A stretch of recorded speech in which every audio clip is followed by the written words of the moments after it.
आज आप लोगों के लिए मैं लाया हूँ बहुत ही मोस्ट इम्पोर्टेंट चैप्टर अलंकार। और आज के इस चैनल में लर्न समथिंग एडवांस चैनल में आप लोगों का स्वागत है।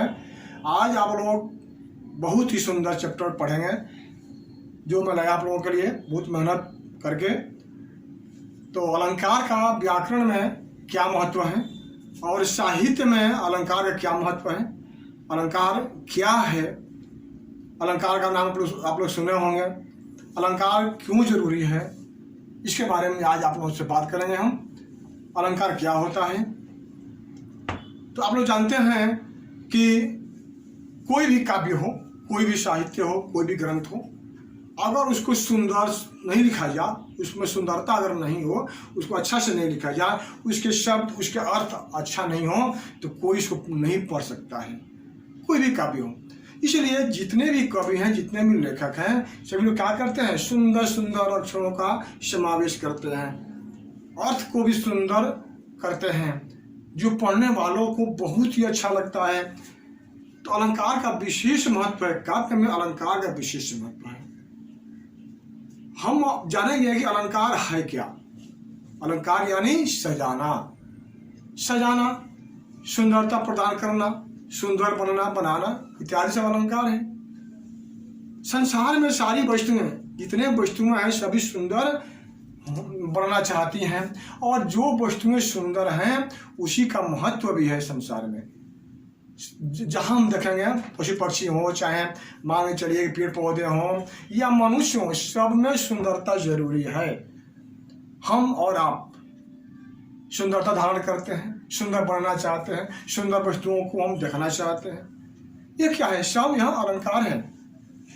हम जो हैं पुरुष हैं, हम अपने को सुंदर दिखने के लिए क्या करते हैं, अच्छे से कपड़े पहनते हैं, केस को सजाते हैं, चश्मा डिजाइन डिजाइन के चश्मे पहनते हैं, फूल लगाते हैं, जूता मोजा टाई बेल्ट सब लगाते हैं। क्यों? सुंदर दिखने के लिए अलंकार है। स्त्रियां क्या क्या धारण करती हैं, अनेक गहने धारण करती है, सुंदर सुंदर कपड़े साड़ियाँ धारण करती हैं, और भी सब चेहरों को सजाती हैं, सब क्या है, अलंकार है।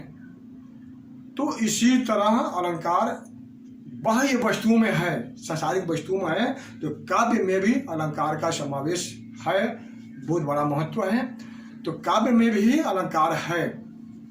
अलंकार अलंकृत शब्द अगर नहीं है तो उसको कोई पढ़ना नहीं चाहेगा।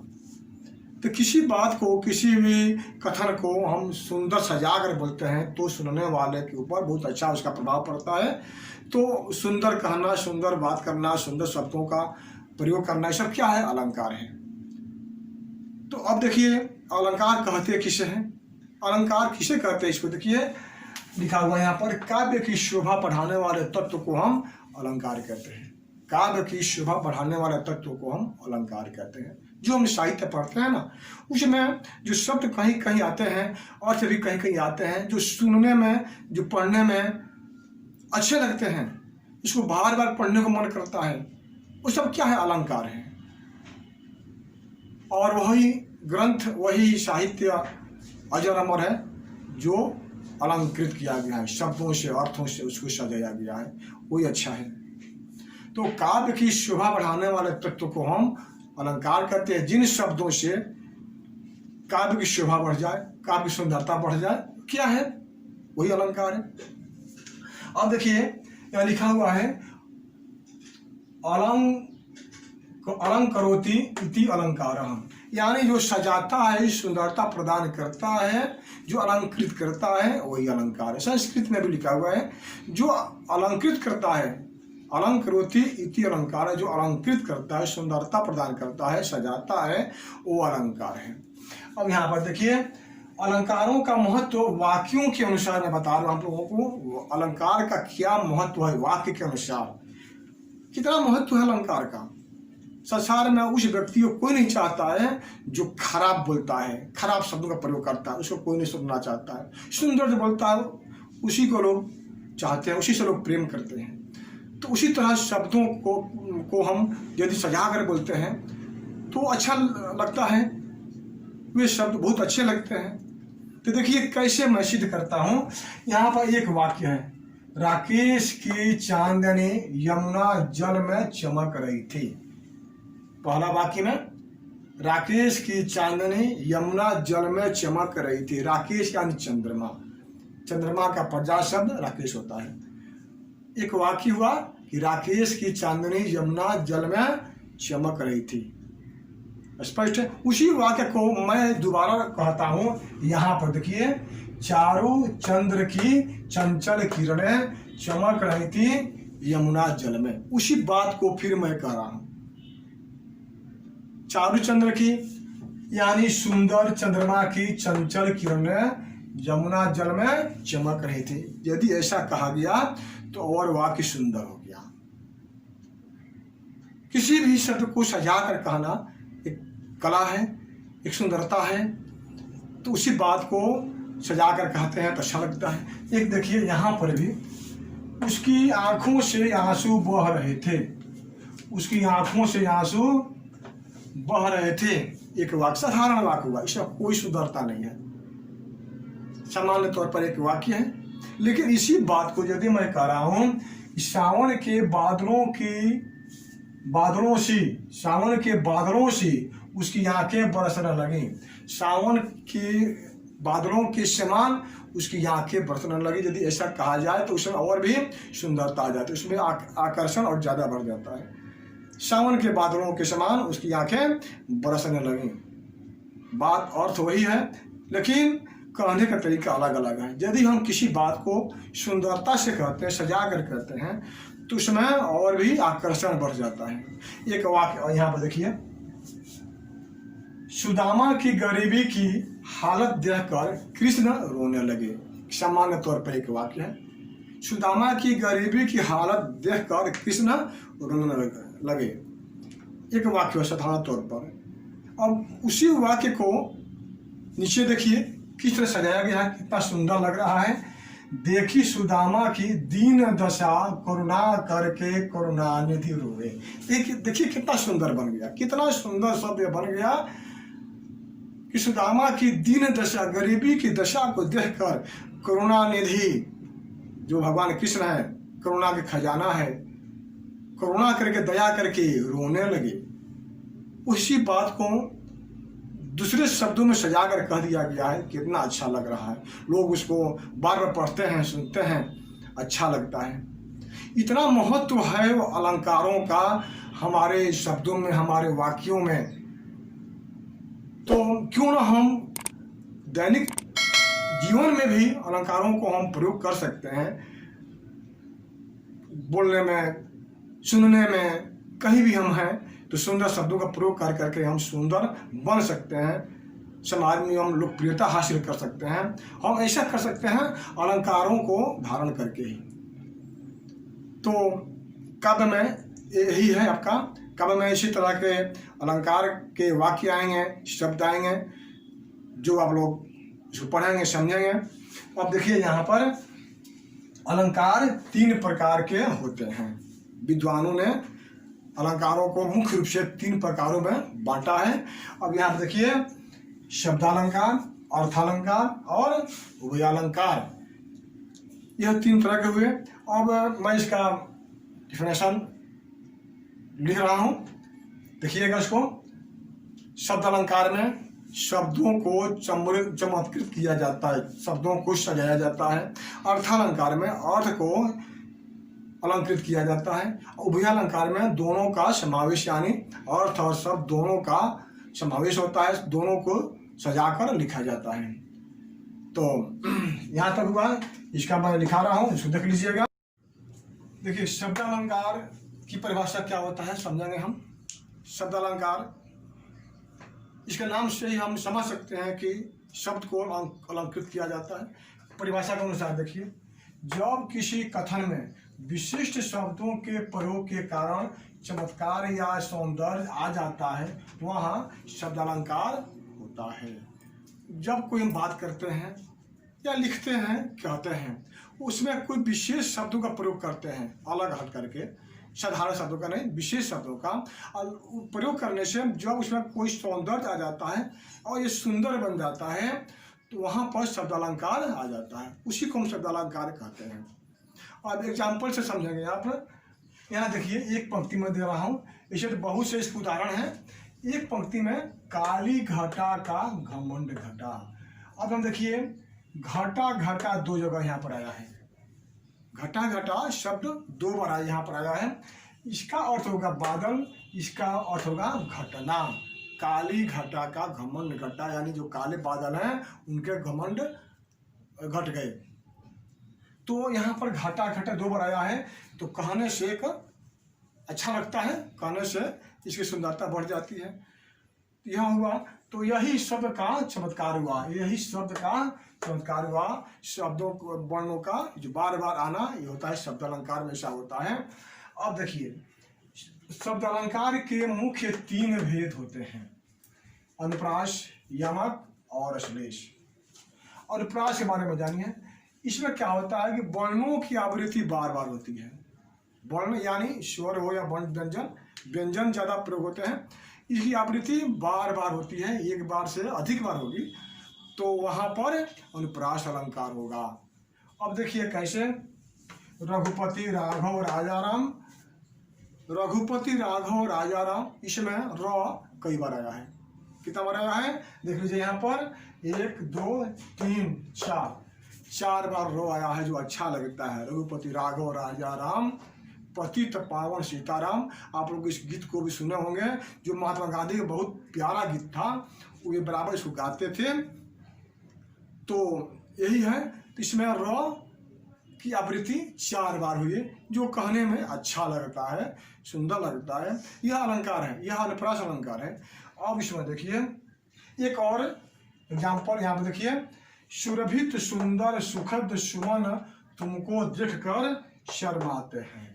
कोई एक व्यक्ति है जो किसी सुंदरता का वर्णन करता है, कोई व्यक्ति है, उसके सामने कोई व्यक्ति ऐसा है जो बहुत ही सुंदर, बहुत सुंदर है, तो उसकी सुंदरता का वर्णन करते हुए कोई व्यक्ति कहता है कि सुरभित यानी सुगंधित, सुंदर यानी सुंदर, सुखद मान सुख देने वाला, सुमन तुमको देखकर शर्माता, तुम इतने सुंदर हो कि सुगंधित और सुंदर सुख देने वाले सुमन माने फूल भी तुमको शर्मा रहे हैं। फूल तो ऐसे ही सुंदर होते हैं, और उसे सुगंध आ जाए तो पूछना ही नहीं है।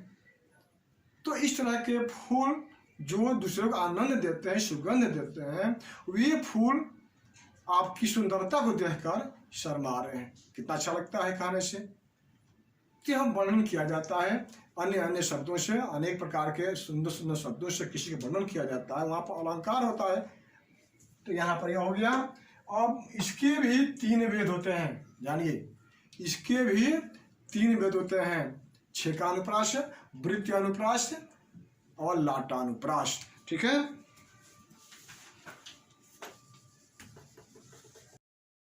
यहाँ पर छेकानुप्रास की परिभाषा देखिए क्या लिखा हुआ है।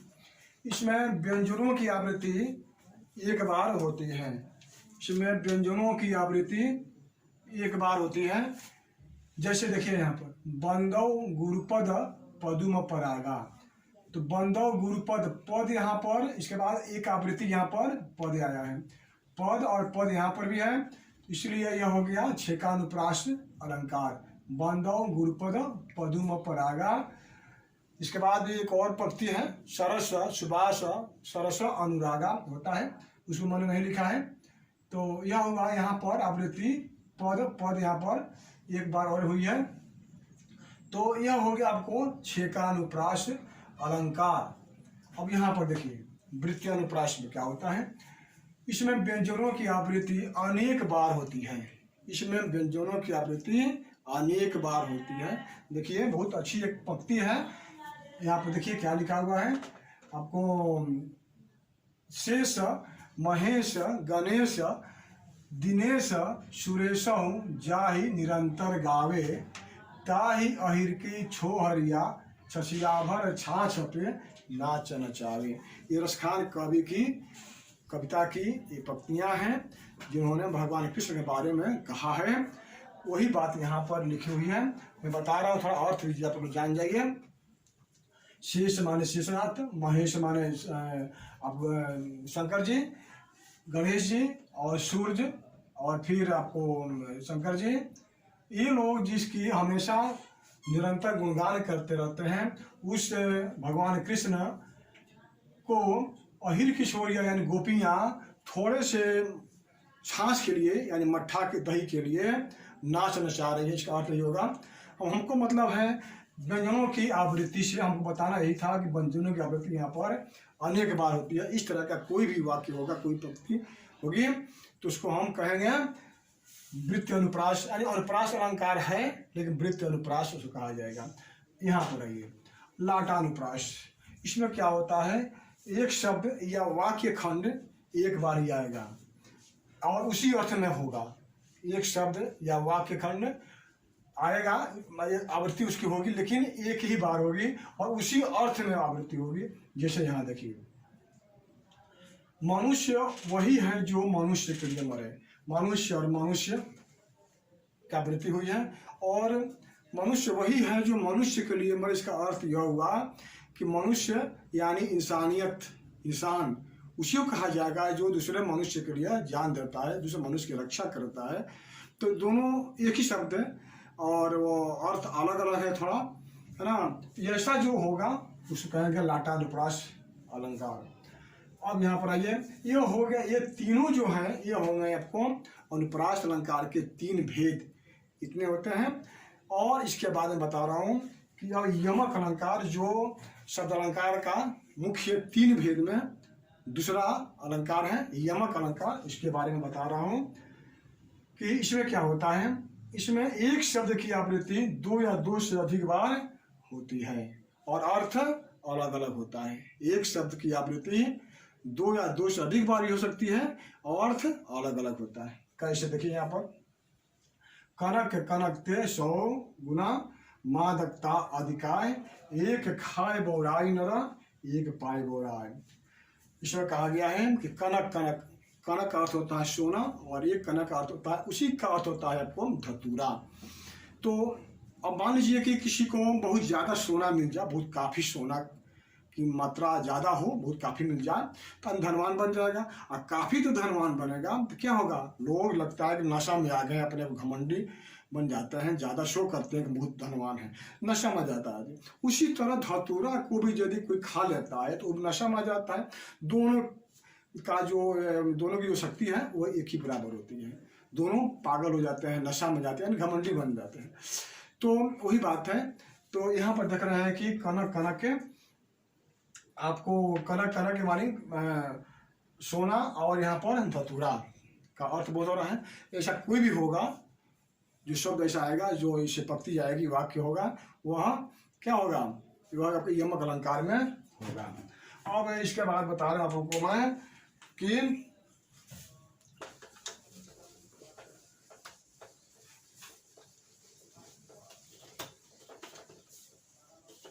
अब इसके बाद होता है आपको श्लेष अलंकार।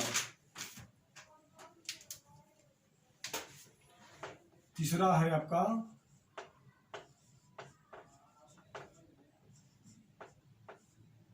श्लेष अलंकार होता है। इसमें क्या होता है कि एक शब्द में यहाँ एक शब्द में दो अर्थ चिपके रहते हैं।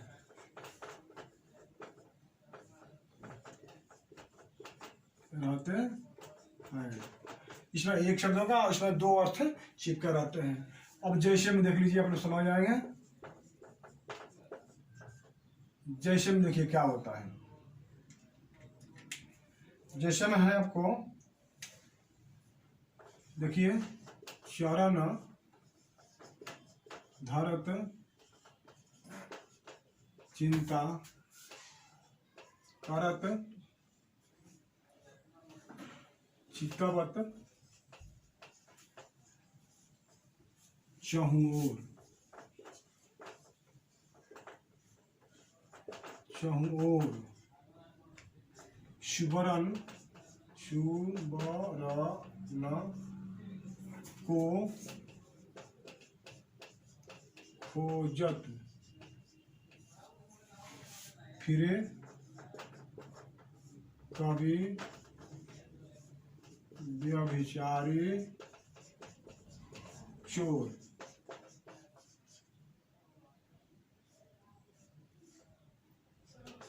यह हो गया आज का जैसे में।